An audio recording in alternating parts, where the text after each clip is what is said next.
If it's the start of a journey that I'm going on, there is a sense of anticipation. Also a sense of possibility. The possibilities are probably more bounded by your imagination than by the actual train service. I mean, if it wasn't for the situation in Russia, you can get as far as Hong Kong or even Singapore by train if you put your mind to it. That's Mark Smith, a train travel enthusiast from the UK. Right now, he's waiting to board a train from Berlin to Warsaw, and we're joining him for this stretch of his journey across Europe. His final stop, Estonia, where he'll be speaking at a mobility conference about the benefits of rail travel. Mark's journey began in London, and he's going to need 4 days and 8 different trains to reach his destination. The ticket price is about €420 or $490. By plane, he could have made the trip in under 3 hours for as little as €21. Even driving would have been quicker and cheaper. So why go to all this trouble?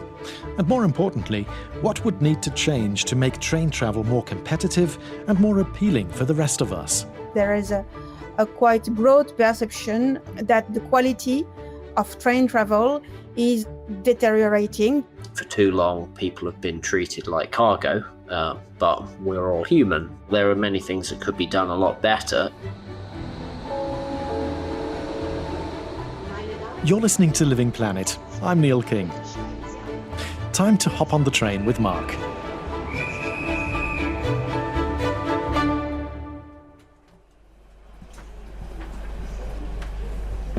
The seats in our coach are divided into compartments of 6. Mark quickly finds his reservation and gets comfortable on a blue upholstered seat by the window.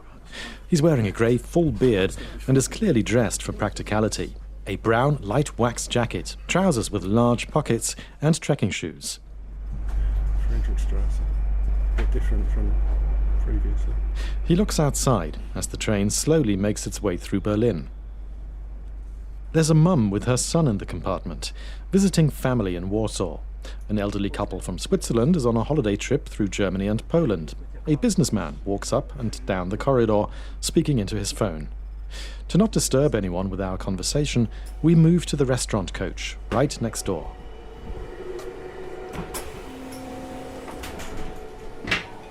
Some fellow travellers are having breakfast, scrambled eggs with ham, judging by the smell. The red seats in the coach match nicely with the tie of the waiter, who's walking up to us from behind the bar. Well, on these Polish dining cars, I like the Zurich soup and the schnitzel. The Zurich is absolutely lovely. The trips that got Mark hooked on international train travel were the school trips he did when he was 17 years old, he says, to the south of France to spend 3 weeks with a French family. And later the same year, he went on the school Russian trip where he took an old Russian turbine steamer from the UK to Oslo, Stockholm and Leningrad. It was an eye-opening experience for him. You discover what a great way of seeing Europe it is. There are no seatbelts, there's no stressful airports, there's scenery, there's people, it has a reality that today's air travel doesn't. Mark made it his reality soon after, in his student job, issuing European train tickets. And he already knew about the trains because he travelled on them. London to Rome, Berlin, Budapest, Moscow, Istanbul, Lisbon, you name it. He would get a call or a letter from a travel agent, take a blank paper ticket and bullet point pen, fill in the destination and route, and calculate the fare based on the distance. I was doing what I loved. I was learning. I had all the sales manuals. I read them all.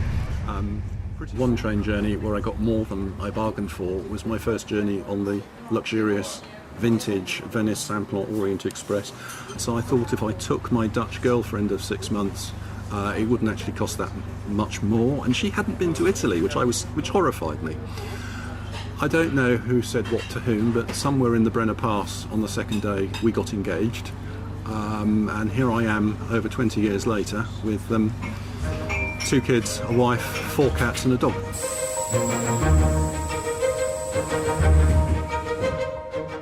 Apart from his own travels, Mark had quite a career in railways.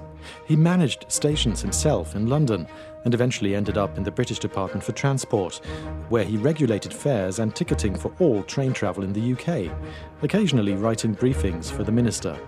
Until one day in 2001. I was commuting to and from London. I went into the newsagents at Marylebone Station in London to look for something to buy to read on the train home. I spent £2.95, about €4, on a book. It wasn't even a book, it was more a magazine about HTML, about getting a website online, and it worked. It was probably the best £2.95 I have ever spent in my life.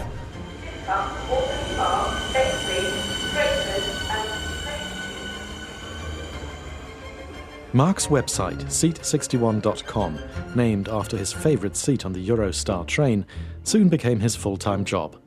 Over the years, he has built what is essentially a Wikipedia for train travel.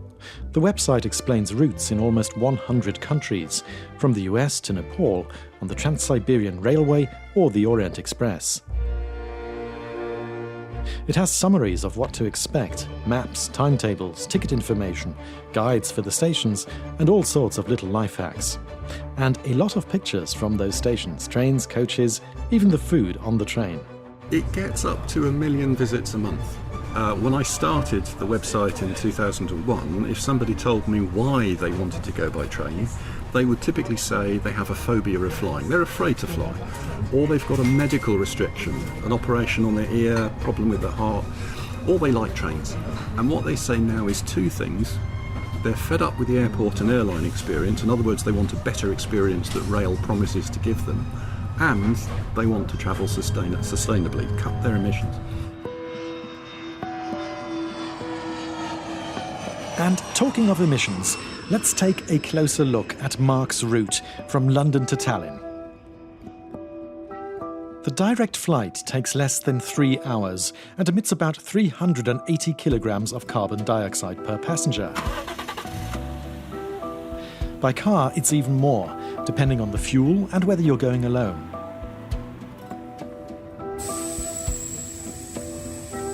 The train journey produces only about 110 to 140 kilos of CO2. That's roughly 70 to 75% less than making the same trip by plane or car.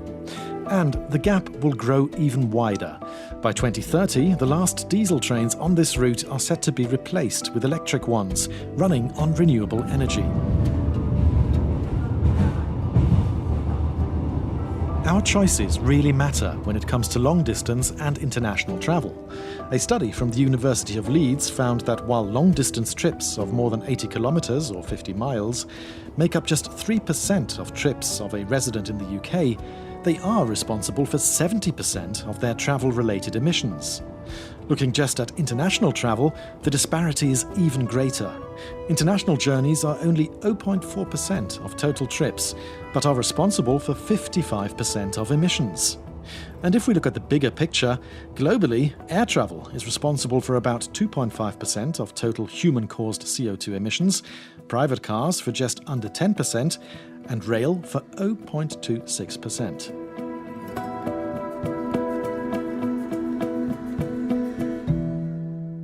So, to be clear, the mode of transport we choose for long distances makes a huge difference. And on that front, trains are the clear winners. But of course, there's always a trade-off we need to keep in mind. I'm having to overnight in Berlin, overnight in Warsaw, and overnight in Vilnius, but it does promise to be quite a trip. Sounds like more hassle, and it's certainly more expensive and time-consuming. For Mark, who loves train travel and in a way makes his living from it, that's okay. But for most of us, it's a tough choice. A trip that's quick and convenient but polluting, or one that's sustainable but more complicated. And that's not all.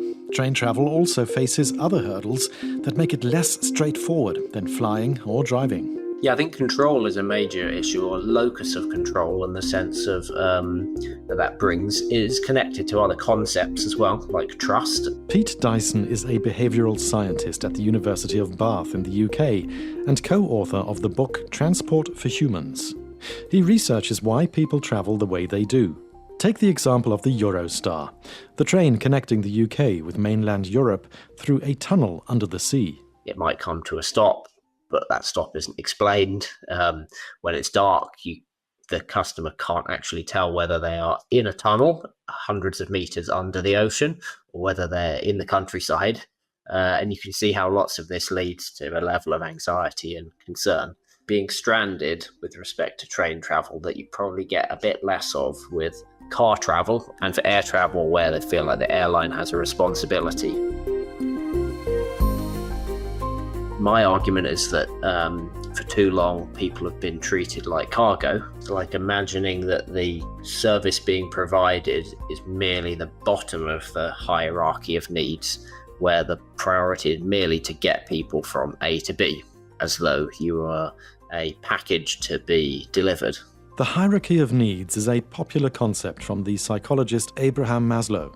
Pictured as a pyramid, it ranks what we need from basic things like food, safety or shelter, to belonging and self-esteem, up to self-actualization. That is becoming the best version of yourself.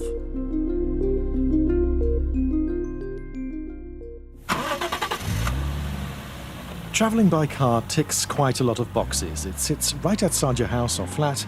You drive when and where you want to, without strangers sitting next to you. You feel safe. A car can also make for a nice status symbol, something to shine with. The same goes for flights, going to that one island or one world city you always wanted to see. In contrast, if you're stranded at some random train station because you didn't catch your connecting train, you can forget about convenience or glamour. But we wouldn't be talking about train travel here if it didn't have good sides. Authenticity is really important to people. People talk about the convenience and enjoyment of a train trip, the convenience of a table, a big window, the ability to walk and stretch your legs. But they also talk about a sense of nostalgia and history, the way in which it engages with the landscape that it passes through in a way that a plane obviously doesn't, flying at 30,000 feet. And in the same way that a car doesn't as often go through landscape that is as scenic as the railway.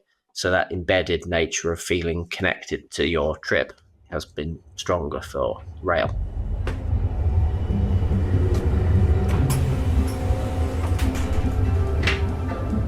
As our train makes its way from Germany to Poland with 157 kilometers per hour, the landscape outside is slowly changing.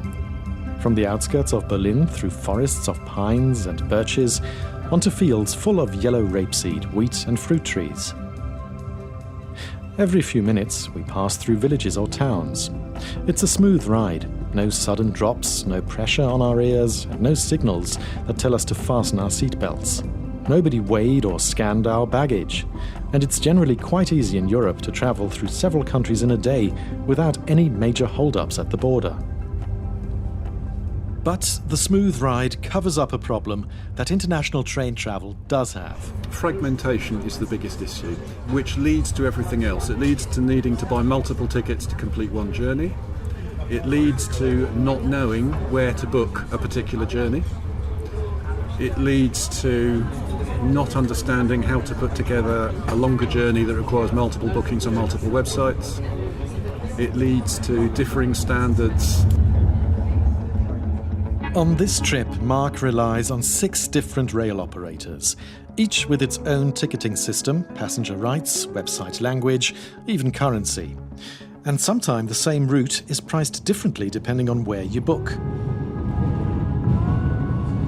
For example, our cross-border trip from Berlin to Warsaw was actually cheaper on the Polish rail website than on the German one. For much of his journey, Mark uses an Interrail pass, his favourite travel hack for Europe. It's an all-in-one ticket that lets him hop on and off trains across multiple countries without booking every connection separately, saving him a lot of time and hassle. But even that can't compete with flying. With planes, you just search for a connection on platforms like Google Flights, Skyscanner or Kayak, pick your flight, fill in your details, choose your seat and meal, and you're off. It's fast, simple, and almost effortless compared to the patchwork of rail options. And then there's a difference between air, road, and rail travel that's almost invisible, but hugely important.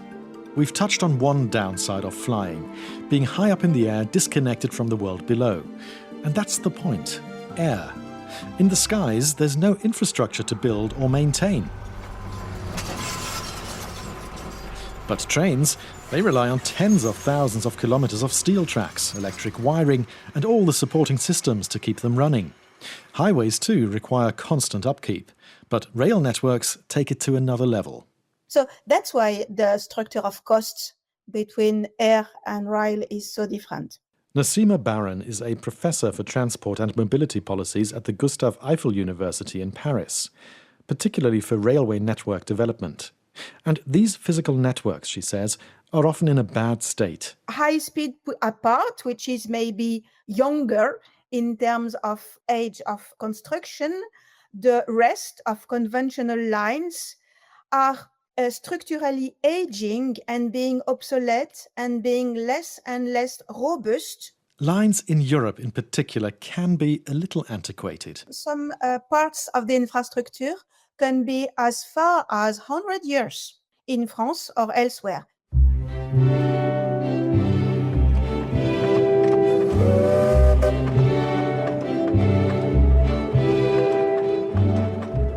"200 years ago, something remarkable happened in northern England.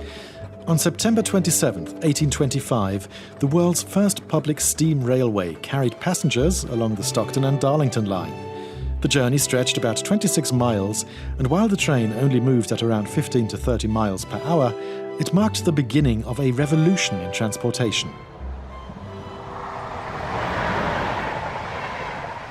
Fast forward to today, and the picture couldn't be more different.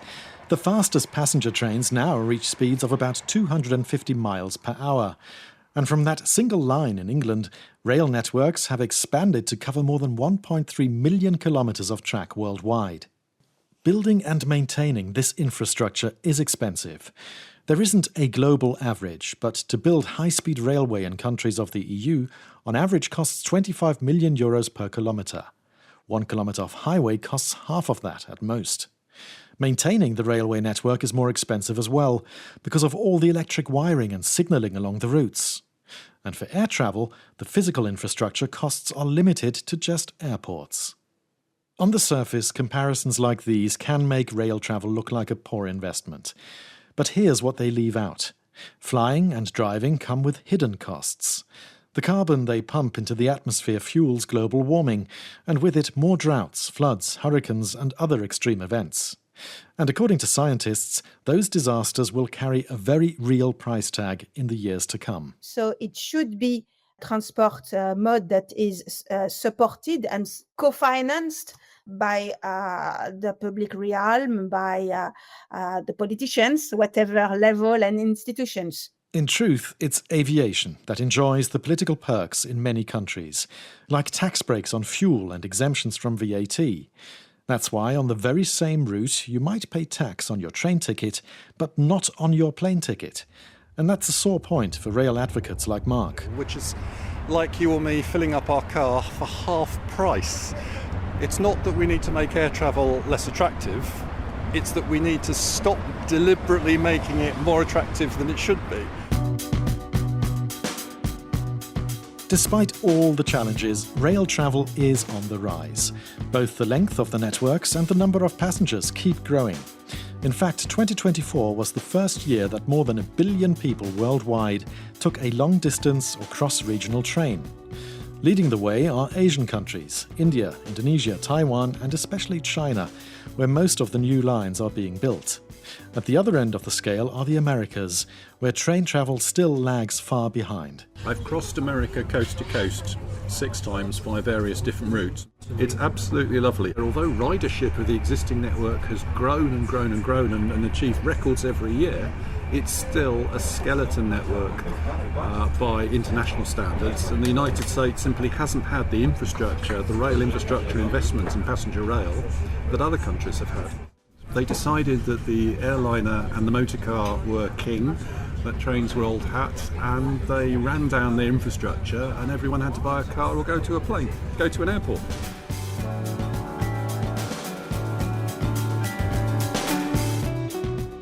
We'll be right back after this short message. Hey there. Do you like learning wild and wonderful new things about science? Well, have I got a show for you. I'm Rachel Feldman, the host of Scientific American's podcast, Science Quickly. Every Monday, Wednesday, and Friday, Science Quickly offers bite-sized deep dives into the latest breakthroughs in science and tech. Whether you're into sexual health or supernovas, quick news roundups, or immersive narratives, we've got you covered. Check out Science Quickly on your favorite podcast app today. We promise we'll make it worth your time.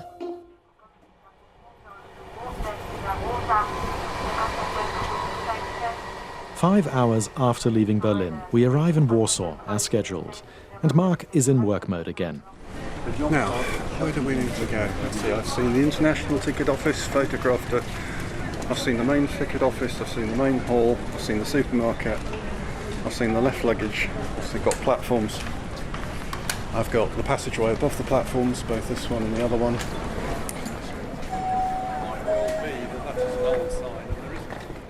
Out of 10 points, how was the trip? Oh, that train ride was a good 9. Classic old school comfort with a Vars restaurant car. I didn't get to try the Zurich and schnitzel this time, but next time.